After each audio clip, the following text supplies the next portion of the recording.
আমি আজকে তোমাদের সাথে এমন একটা জিনিস শেয়ার করব, যেটা আমরা খাই তো সকলে, কিন্তু এটা একমাত্র বানানো হয় গ্রাম বাংলাতেই।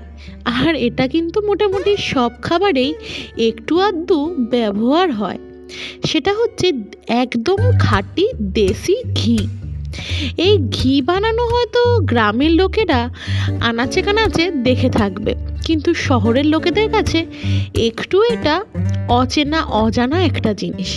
যাই হোক, ক্রিমটাকে 2 থেকে আড়াই ঘন্টা ধরে জাল দিলেই তৈরি হয়ে যাবে এরকম ঘি।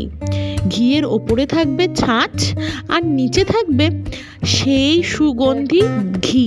এটা কিন্তু গরম অবস্থায় একদম সর্ষের তেলের মতন লিকুইড হয়, আর তারপর 24 ঘন্টা রেখে দিলে ঠিক এরকম দানা বেঁধে ঘি তৈরি হয়ে যায়।